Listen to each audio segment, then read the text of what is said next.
Hello everyone. जसे टायटलमध्ये तुम्हाला दिसलं आहे की आपण राज्यसेवेसाठी कोणते कोणते पुस्तकं वापरलेले आहे हे दिलेलं आहे. तर आपल्याला हे लेक्चरमध्ये तेच सांगायचं आहे आणि त्यासोबतच अभ्यास वगैरे कसा करायचा त्या गोष्टी पण सांगतो आहे. ह्या गोष्टी आता तुम्हाला ऑलरेडी माहिती आहे की मी काय काय एक्झाम पास झालो आहे किंवा राज्यसेवा वगैरे मुख्य किती दिलं आहे, इंटरव्ह्यू किती दिले, त्या गोष्टी ऑलरेडी तुम्हाला माहिती आहे. त्यानंतर आपण डायरेक्ट बुक लिस्टकडे वळू. सगळ्यात पहिले तर तुम्हाला घ्यायचं आहे की हे 21,000 पुस्तके बघा. तर हे प्रिलिम्ससाठी खूप इम्पॉर्टंट आहे. याच्यामध्ये मेन्सचे पण क्वेश्चन्स दिलेले आहे जे की प्रिलिम्सला आपल्याला विचारले जाऊ शकतात राज्यसेवेसाठी. आता हे 21,000 घ्यायचं. जर तुम्ही याच्या व्यतिरिक्त जर कोणतं जर पुस्तक वापरत असाल जे की PYQसाठी बघा आणि ते पूर्ण MPSCसाठी आहे. म्हणजे कसं की त्याच्यामध्ये कंबाईन ग्रुप बी, ग्रुप सी ह्या सगळ्या एक्झामचे पण प्रश्न विचारलेले किंवा राज्यसेवा प्रिलिम्स, मेन्स जुनी जी राज्यसेवा होती तर त्या राज्यसेवेचे मेन्स वगैरे प्रश्न विचारलेले. तर ते प्रश्न तुम्हाला ज्या पुस्तकामध्ये भेटेल कंपाईल करून ते पुस्तक घ्या. असं काही नाही की हेच पुस्तक घ्या म्हणून. मी हे वापरलं आहे म्हणून मी इथं हे देतो आहे. परंतु तुम्ही कोणतंही पुस्तक घेऊ शकतात, त्याला काही प्रॉब्लेम नाही आहे. हां, आता आपण बघू की इतिहासासाठी काय आहे बघा. थोडं याला काय करतो मी, थोडं छोटं करतो. इतिहासासाठी जर विचार जर केला ना तर भारताचा इतिहास आणि महाराष्ट्राचा इतिहास मी याची जास्त तयारी केलेली नाही आहे. तर मी काय केलं आहे की त्याला बेसिक गोष्टी क्लिअर ठेवायचा प्रयत्न केला आहे. PYQचं म्हणजे मी जास्त PYQवर भर दिला आहे आणि PYQ चांगले ठेवायचे आणि त्याच्यानंतर पुस्तक कोणतं जरी वापरलं तरी काही प्रॉब्लेम येत नसतो. आधुनिक भारताच्या इतिहासासाठी मी समाधान महाजन सरांचं पुस्तक वापरलं होतं. आता हे जे पुस्तक आहे ना तर हे राज्यसेवेचं जेव्हा सिलेबस चेंज झाला आहे त्याच्यानंतर त्यांनी ही अशी एडिशन काढलेली आहे 11वी. याच्या अगोदरची जी एडिशन होती ना तर ती मेन्सचा जो सिलेबस होता राज्यसेवेचा तर तो सिलेबस धरून ती एडिशन होती. मग मी ते पुस्तक वापरलं होतं पण मला ते चांगलं वाटलं होतं आणि मग तुम्ही हे करू शकतात की ते सुद्धा समाधान महाजन सरांचंच पुस्तक आहे आणि तोच डाटा याच्यामध्ये काय आहे की थोडा वेगळ्या फॉर्मॅटमध्ये दिलेला आहे. डाटा सेम आहे, फक्त फॉर्मॅट थोडा चेंज केला आहे. याच्यामध्ये भारताचा इतिहास थोडा काय केलं की बायफर्केट करून वेगळा काढलेला आहे. मग तुम्ही भारताच्या इतिहासासाठी काय करू शकता, महाजन सरांचं पुस्तक वापरू शकतात, चांगलं पुस्तक आहे. आणि महाराष्ट्राच्या इतिहासासाठी एक गाठाळ सरांचं पुस्तक आहे बघा, खाली लिहिलं आहे मी ते, गाठाळ सरांचं पुस्तक आहे ते वापरू शकतात किंवा मग लोकसेवा पब्लिकेशनचे नोट्ससुद्धा वापरले तरी चालतं आहे, काही प्रॉब्लेम नाही आहे. याच्यामध्ये काही कॉन्सेप्ट नाही आहे. त्याच्यामध्ये तुम्ही काय की शॉर्ट बट स्वीट हा नोट्स तुम्ही त्या रेफर करू शकतात. आणि याची चांगली गोष्ट काय आहे की या नोट्समध्ये तुम्हाला PYQ सगळे इन्क्लूड केलेले आहे, जेणेकरून तुम्हाला लिहायची गरज पडणार नाही काही नाही. गाठाळ सर जर वापरत असेल ना तर मग हेच वापरा. तर हे काय आहे की आयोग याला स्टँडर्ड मानतं बघा या पुस्तकाला. तर तुम्ही गाठाळ सरांचं पुस्तकसुद्धा रेफर करू शकतात. मग दोन्हीपैकी एकच ठेवायचा. आता मी जेवढे पुस्तक सांगेन, मी तुम्हाला 2-2 पुस्तक सांगायला बसलो बऱ्याच ठिकाणी. पण त्याच्यापैकी तुम्हाला काहीही करायचं नाही, एकच पुस्तक ठेवायचं आहे. कारण काय होतं की तुम्ही 2 पुस्तक जर ठेवले ना तर तुम्ही ते त्याच्याशिवाय कोप अप नाही करू शकत त्याच्यासंबंधी किंवा त्याच्यासोबत. तर तुम्हाला काय होऊन जाईल की बर्डन वाटेल अभ्यासाचं आणि मग तुम्ही कदाचित तो विषय सोडून देसान तुम्ही वाचायचा. मग ते फटका आपल्याला पेपरमध्ये बसतो. म्हणून एकच पुस्तक करायचं. पण याच्यामध्ये मी हे सांगेन तुम्हाला की हे एक्स्ट्राचं 11th ओल्ड हिस्ट्री बघा. 11वीचा इतिहास आहे, जे की जुनं म्हणतोय मी. जुनं इतिहास तुम्ही करा, हे एक्स्ट्राच करा. कारण काय होतं की याच्यामध्ये 2-3 प्रश्न विचारले जातात आणि ते कदाचित ह्या पुस्तकामधून यायची चान्सेस जास्त आहे. ह्याच गोष्टी ह्या पुस्तकामध्ये पण आहे, ह्याच गोष्टी गाठाळ सरांच्या पुस्तकामध्ये पण आहे. पण तरीसुद्धा मी तुम्हाला हे का बरं सांगतो, याच्यावर तुमचा स्पेशल फोकस होऊन जाईल बघा. स्पेशल फोकस तुमचा एकदम क्लिअर पाहिजे या पुस्तकावर. त्यामुळे मी हे पुस्तक तुम्हाला सांगितलं. मग काय करायचं, समाधान महाजन सरांचं पुस्तक करू शकतात. त्यानंतर आप्पा हातनुरे किंवा मग गाठाळ सरांचं पुस्तक करायचं आणि त्यासोबतच ही 11th हिस्ट्रीसुद्धा करायचं. आता काही जण पवन माळी सरांच्या नोट्स करतात, काही प्रॉब्लेम नाही, तुम्ही त्या नोट्ससुद्धा करू शकतात. त्या सुद्धा चांगले आहे भारत महाराष्ट्रासाठी. फक्त काय करायचं की त्याला 11th हिस्ट्री जोड द्यायची, PYQ जोड द्यायची.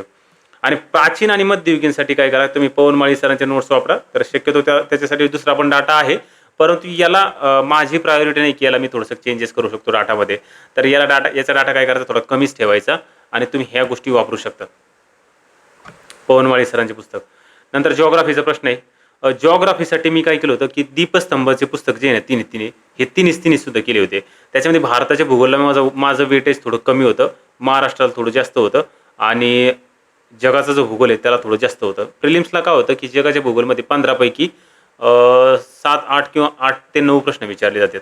तर हे जगाच्या भूगोलवर राहते म्हणून सगळ्यात जास्त भेटेज जे आहे ना ते जगाच्या भूगोलला विचारलं जातं. मग तुम्ही जगाचा भूगोल जो आहे तर एक तर तुम्ही यांचं दीपस्तंभ पब्लिकेशनचं जगाचा भूगोल करू शकतात किंवा मग सौदी सरांचं पुस्तक आहे ते सुद्धा तुम्ही जगाचा भूगोल करू शकतात.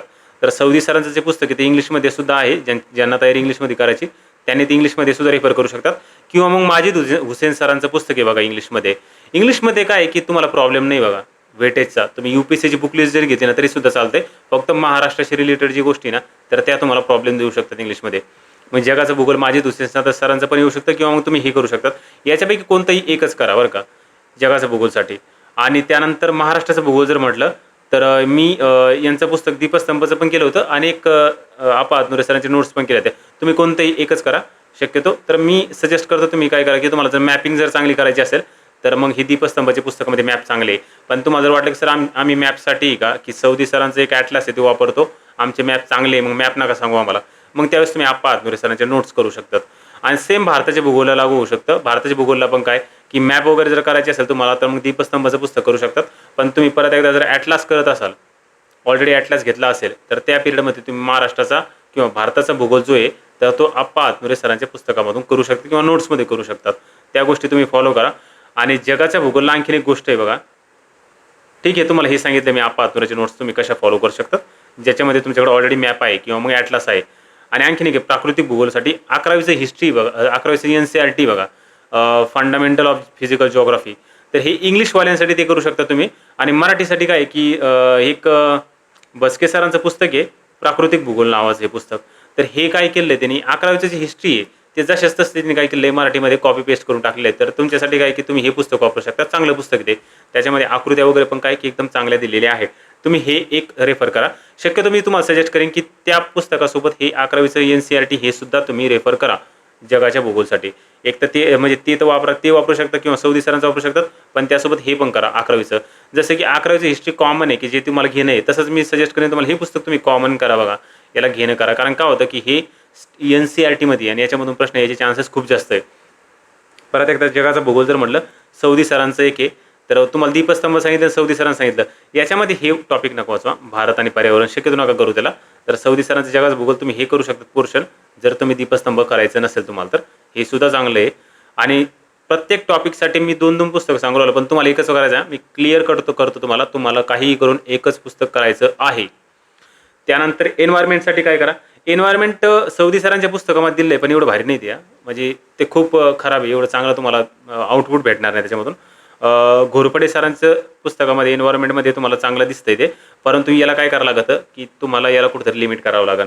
याच्यामध्ये काय आहे की पहिली रिडिंग तुम्ही सखोल करू शकतात, पण तो सेकंड किंवा थर्ड रिडिंग म्हणजे पहिली 1-2 रिडिंग तुम्ही सखोल करू शकता, परंतु त्यानंतरची जे रिडिंग आहे दुसऱ्या तिसऱ्या तर त्याला हायलाईट करून ठेवा आणि त्याच्यामध्ये हायलाइटेड मुद्देच करायचे. नंतर हे पुस्तक खूप बल्की आहे, परंतु हायलाईट करून ठेवलं ना किंवा याच्या जर शॉर्ट नोट्स जर काढल्या, तुम्ही शॉर्ट नोट्स म्हणण्यापेक्षा साध्या नोट्स जर काढल्या तरी चालतंय.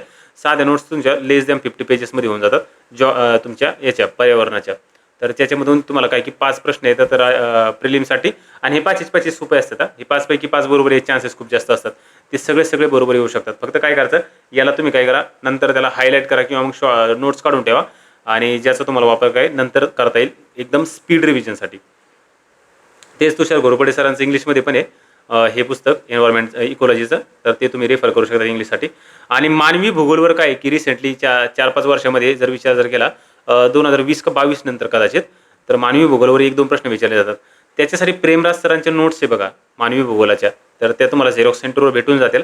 तर त्या नोट्स रेफर करू शकता तुम्ही. प्रेमराज सरांनी ते चांगल्या नोट्स काढलेले आहेत, त्याच्यामध्ये चांगले एफर्ट आहे त्यांचे. यानंतर इकॉनॉमिक्ससाठी का इकॉनॉमिक्ससाठी अर्थशास्त्र किरण देशले सरांचं हे एक पुस्तक आहे इकॉनॉमिक्ससाठी, आणि एक आहे रंजन कोळंबे सरांचं. तर मी काय केलं आहे की हे किरण देशले सरांच्या पुस्तकाला बेस मानलं होतं आणि कोळंबे सरांचे काही टॉपिक मी उचलले होते. हे मी केलं होतं कंबाईनची जी ग्रुप बीची मेन्स होती त्याच्यामध्ये खास करून STIची मेन्स होती, त्याच्यामध्ये 55 मार्काला इकॉनॉमिक्स होतं बघा. त्यामुळे मी दोन्ही पुस्तक वापरले होते. त्याच्यापैकी तुम्ही एकच वापरू शकता आणि माझी प्रायोरिटी काय की देशले सरांचं पुस्तक वापरतो मी, तर मग तुम्ही देशले सरांचं करू शकतात. पण याचा प्रॉब्लेम असा आहे देशले सरांच्या पुस्तकाचा की त्याच्यामध्ये डाटा खूप आहे. तर डाटा तुम्हाला कमी करता यायला पाहिजे, आणि डाटा कमी कसा करायचा हे परत एकदा PYQ वरून ठरवायचं. PYQ तुम्हाला सगळ्या गोष्टी सांगणार आहे, तुम्हाला डाटा कितीपर्यंत करायचा. डाटाचा प्रॉब्लेम आहे, जर तुम्हाला कमी करता येत असेल तर खूप बेस्ट आहे पुस्तक.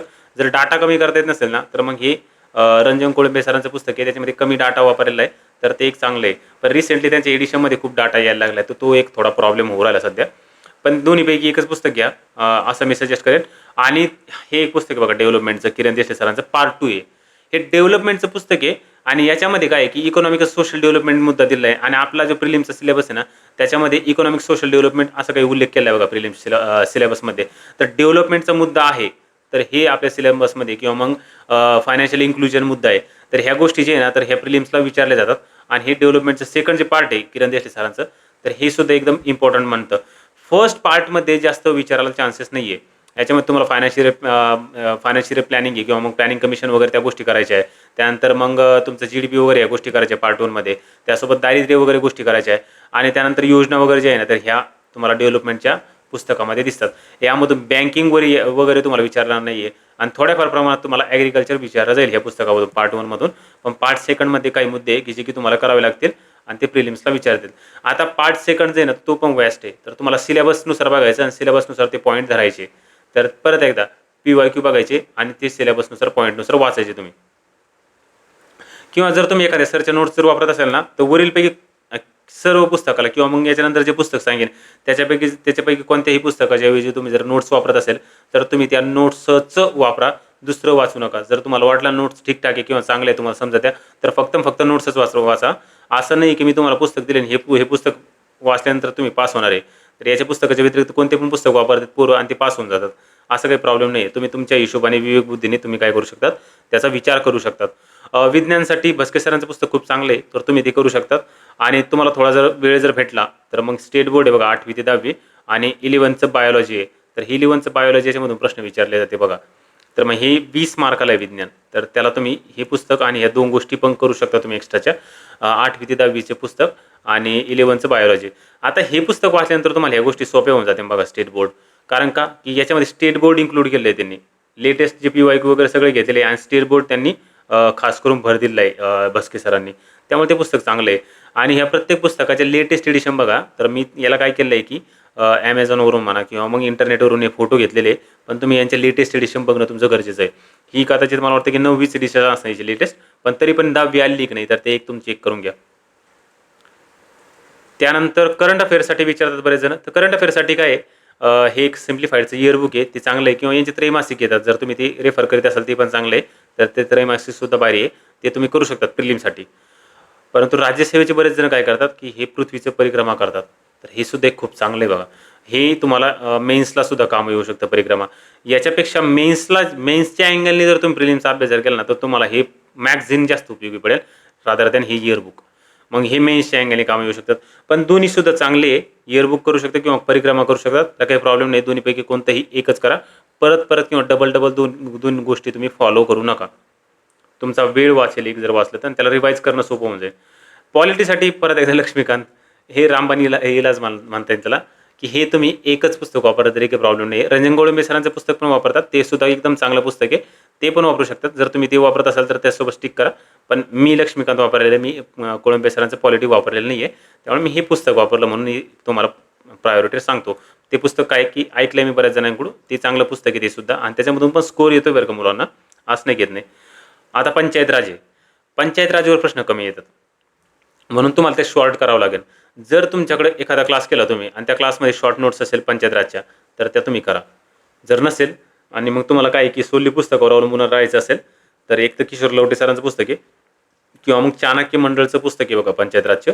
तर ह्या दोन्हीमध्ये छोटं आहे चाणक्य मंडळचं. तर मी छोटं पुस्तक तुम्हाला सांगेल. मी जरी पंचायत राजचं किशोर लवटे सरांचं पुस्तक वापरलं ना, तर हे पुस्तक खूप मोठं आहे, तेवढे प्रश्न विचारले जात नाही काही. तर त्यामुळे मी तुम्हाला हे छोटं पुस्तक जे आहे ना पंचायत राजचं, तर हे सजेस्ट करेन. छोटं वाचायचं, जेणेकरून काय की जर प्रश्न आला आणि तो तुमचा काही बरोबर येत नसेल किंवा टफच आला तर काही प्रॉब्लेम नाही काही नाही. आपला जास्त अभ्यास काय की हे छोटं असल्यामुळे याच्याकडे कमी अभ्यास होतो किंवा मग याच्याकडे आपला वेळ कमी होऊन जाईल. तर मग जी पॉझिटिव्ह साईड असेल, जरी तुम्हाला मार्क येऊ न येऊ, पॉझिटिव्ह साईड काय की तुम्हाला कमी वेळ आहे आणि कमी वेळामध्ये तुम्ही एकदम चांगला डाटा करायचा प्रयत्न करतात. म्हणून हे पुस्तक तुम्हाला सजेस्ट करेन मी, चाणक्य मंडळचं. एक ठीक चांगलं पुस्तक आहे, डाटा कमी आहे आणि त्याच्यामध्ये काय की इम्पॉर्टंट डाटा लिहिलेला आहे. किशोर लवटे सरांच्या पुस्तकाचा प्रॉब्लेम असा तो डाटा खूप मोठा आहे आणि राज्यसेवेच्या मेन्सला आम्ही सिलेबस म्हणजे मेन्सची तयारी करत होतो आणि त्याच्यामध्ये पंचायत राज होतं चांगल्या मार्काला, म्हणून तिथे आम्ही हे लवटे सरांचं पुस्तक वापरत होतो. परंतु आता तसं काही नाही आहे. तर आता तुम्ही हे प्रिलिमसाठी पंचायत राज हे पुस्तक पण वापरू शकतात. त्याचा प्रॉब्लेम असा आहे की त्याला इंग्लिशमध्ये भेटणार नाही तुम्हाला. आणि ज्यांना इंग्लिशमध्ये तयारी करायची ना, जे काही पुस्तक सांगेन मी तुम्हाला, तर त्या पुस्तकाला तुम्ही काय करा की इंग्लिशमध्ये टाईप करायचं, त्या पुस्तकाचं नाव टाईप करायचं, इन इंग्लिश करायचं. तर त्याची एडिशन जर असेल ना, तुम्हाला फोटो भेटून जाईल. जर नसेल ना, तर तुम्हाला UPSC पुस्तकावर अवलंबून राहावे लागेल. आणि महाराष्ट्राचा इतिहास असो किंवा भूगोल असो, तर हे काय इंग्लिशमध्ये ट्रान्सलेट केलेले आहे बरं का रिसेंटली. सौदी सरांची हिस्ट्री जे आहे ना, ते इंग्लिशमध्ये ट्रान्सलेटेड आहे. तर त्याचा काही तुम्ही प्रॉब्लेम ना घेऊ. त्यानंतर बुद्धिमत्ता चाचणी, अंतर्क क्षमता आणि हे काय अंकगणित वगैरे, तर याचा काही प्रॉब्लेमच नाही आहे. सी-सॅटमध्ये हे आता हे पहिले जुने वापरत होतं, परंतु सी-सॅटमध्ये काही प्रॉब्लेम येत नाही मुलांना. पण तरी पण तुम्हाला मॅथ रिजनिंग वगैरे जर करायचं असेल ना सी-सॅटसाठी, तर ह्या गोष्टी तुम्ही फॉलो करू शकता. ढवळे सरांचे पुस्तक आहे, एक चांगले पुस्तक आहे. प्रॅक्टिससाठी तुम्ही याचा उपयोग करून घेऊ शकता. आता राहिलं ही पुस्तकं झाली. पुस्तकामध्ये तुम्हाला परत एकदा सांगतो मी, की तुम्हाला एकच पुस्तक वापरायचं आहे एका सब्जेक्टसाठी. तर ते तुम्ही लक्षात ठेवा. एकच पुस्तक वापरायचं, जरी 2-2 सांगितलं तरी. आणि त्यासोबत काय करायचं, तुम्हाला जर मार्क जर कमी पडत असेल ना, तर आवश्यक विषयाचा क्लास करा. जसं की सर तुम्हाला सर मला जिओग्राफी आहे, तर मला नाही करायचा क्लास, ठीक आहे नका करू. पण तुम्ही त्याच्या व्यतिरिक्त करा. पॉलिटी करा, इकॉनॉमिक्स करा. सायन्स जमत नाही मला मुलांना, तर सायन्सचा क्लास करा. 20 मार्क बघा, 20 क्वेश्चन्स आहे, 40 मार्काला सायन्स आहे. तर ते एक करू शकतात. मग आवश्यक विषयाचा क्लास करायचा. त्या क्लासमध्ये जो टॉपिक झाला तो टॉपिक तुम्ही वाचायचा रूमवर येऊन. टॉपिक वाचला तर सेम टॉपिकवर PYQ करायचे बघा. PYQ करायचे, परत टॉपिक वाचायचा. तर ह्या गोष्टी काय करायचा, क्लास तर तुम्ही एकदाच करणार आहे. पण टॉपिक PYQ टॉपिक ह्या गोष्टी तुम्हाला 2 ते 3 वेळा करायच्या आहे. काय करायचं, क्लास झाला तुमचा, टॉपिक PYQ टॉपिक. क्लास करायचा असेल तर क्लास येणार का? जर तुम्ही क्लास नसेल करत, तर मग टॉपिक PYQ टॉपिक हीच तुमची स्टेप राहील. इथून 1, 2, 3 अशी स्टेप राहील तुमची. पहिली स्टेप काय राहील, क्लासची राहील. म्हणजे जर क्लास करायचा नसेल तर मग 1, 2, 3 ही स्टेप तुमची राहील. हे तुम्ही फॉलो करा. त्यानंतर काय झालं, की 2 ते 3 वेळा तुम्ही ह्या गोष्टी फॉलो केलेल्या आहे. Topic PYQ topic, topic PYQ topic, topic PYQ topic. मग नंतर यायचं नोट्सकडं. नोट्स काढायच्या, कारण की आता तुम्हाला एक अंदाज येऊन गेला की नोट्स कशा पाहिजे. नोट्स कंपल्सरी काढा. वरचे पुस्तकं तुमच्याकडे शेवटला दिसली नाही पाहिजे. शेवटला तुम्ही त्या पुस्तकाचं कव्हर जरी विसरले तरी सुद्धा चालतंय. माझ्याकडे काय की हे जे वर पुस्तक सांगितले ना, ते यातलं कोणतंच पुस्तक मी लास्टला वापरलेलं नाही. माझ्याकडे सगळ्या नोट्स होत्या माझ्या. मग काय की सगळ्या नोट्स तुम्ही काढून ठेवायच्या. तुमच्याकडे प्रिलिम्सला वेळ आहे तेवढा. नोट्स काढणे, त्यानंतर टेस्ट सोडवणे, ह्या गोष्टी इम्पॉर्टंट आहे. मग नोट्स काढायच्या, टेस्ट सोडवायच्या. टेस्ट का बरं सोडायच्या, की तुम्हाला नॉलेज टेस्ट करायचं आहे. तुम्ही जे वाचलंय तर ते तुम्हाला पाठ आहे का हे टेस्ट करणं तुमचं गरजेचं आहे. मग टेस्ट सोडवायचे. मग आता टेस्ट सोडवायला लागले तुम्ही, त्यानंतर काय करायचं, रिव्हिजन करायचं, PYQ करायचं, टेस्ट सोडायचं. रिव्हिजन करायचं, PYQ करायचं, टेस्ट सोडायचं. रिव्हिजन कशाचं, नोट्सचं. पुस्तक वाचायचं नाही आता. पुस्तक बिलकुल वाचायचं नाही. आणि हे गोष्टी झाल्या तर त्याच्यानंतर तुम्हाला काय करायचं, की याच्या पण काय की नोट्स काढल्या, नोट्सच्या पण 4-5 रिव्हिजन झाले आहे तुमच्या. मग नंतर याच्या शॉर्ट नोट्सकडे. आणि तुम्हाला लास्ट टाइम सांगितल्याप्रमाणे कंबाईनसाठी शॉर्ट नोट्स, प्रत्येक विषयाचे शॉर्ट नोट्स लेस दॅन 30 पेजेसमध्ये पाहिजे. काहीही करा, लेस दॅन 30 पेजेसमध्ये तुमचा विषयाचे शॉर्ट नोट्स झाले पाहिजे. महाराष्ट्राचे भूगोल 30 पेजेसचे, लेस दॅन 30 पेजेस. भारताचं भूगोल लेस दॅन 30 पेजेस, किंवा वर्ल्ड जिओग्राफी लेस दॅन 30 पेजेस. असे टोटल काय की 80-90 पेजेस होतात, किंवा त्याच्यापेक्षा पण कमी होते जिओग्राफीमध्ये. जिओग्राफीमध्ये खूप कमी पेजेस होतात. हिस्ट्रीमध्ये बघा 30-30 आहे. मग वर्ल्ड असो, सॉरी इंडियाची असो किंवा महाराष्ट्राची असो, लेस दॅन 30 पेजेस पाहिजे. सायन्समध्ये लेस दॅन 45 किंवा 40च्या आसपास पेजेस पाहिजे, कारण थोडं बल्की ते सायन्स. जिओग्राफीमध्ये कमी असतात, एन्व्हायरमेंटमध्ये खूप कमी होऊन जातात, त्याच्यामध्ये 10-12 पेजेसच होऊन जातात. तर तुम्ही काय करायचं, की शॉर्ट नोट्स बनवायचे आहे. आणि मी काय केलं आहे, की आपलं जे टेलिग्राम चॅनल आहे बघा, तर टेलिग्राम चॅनलला हे बघा, तुम्ही ॲड रेडियंट रवी हे करू शकता तुम्ही मला पर्सनल मेसेज करायसाठी. हे टेलिग्राम चॅनल पण आहे बघा. हे जर तुम्ही सर्च जर केलं तर माझ्या टेलिग्राम चॅनलवर घेऊन जाता तुम्ही. आणि त्याच्यामध्ये मी शॉर्ट नोट्स टाकत असतो कधीमध्ये. तर तुम्ही त्या शॉर्ट नोट्ससुद्धा बघू शकता मी कसे काढतो. आणि याच्या व्यतिरिक्त तुम्हाला जर काही क्वेरीज जर असेल ना, तर तुम्ही काय करा, की मला मी जो तुम्हाला डिस्क्रिप्शन बॉक्समध्ये किंवा मग कमेंट बॉक्समध्ये जो टेलिग्राम ID देईल, तर त्या टेलिग्राम IDवर काय करायचं, तुम्ही मेसेज करायचा. आता या नंबरवर कॉल करू शकता तुम्ही, पण शक्यतो मी याच्यावर उचलत नाही, कारण की हा नंबर जो आहे ना, हा थोडा डेड नंबर आहे. म्हणजे याच्यावर रिचार्ज मारत नाही काही नाही. हा फक्त आणि फक्त मी टेलिग्रामसाठीच यूज करतो आहे. याच्यावर रिचार्ज नसते. मग तुम्ही टेलिग्रामवर मेसेज करू शकता. डायरेक्ट मेसेज जर केला येणार नाही, किंवा कॉल येणार नाही मला कदाचित, पण टेलिग्रामवर हा नंबर चालू आहे. तर तुम्ही टेलिग्रामवर ह्या नंबरवर मेसेजसुद्धा करू शकतात. ठीक आहे. याच्या व्यतिरिक्त जर तुमचे जर काही क्वेरीज असेल ना, तर त्या तुम्ही मला विचारू शकतात त्या नंबरवर. आपण आता भेटून नेक्स्ट लेक्चरला.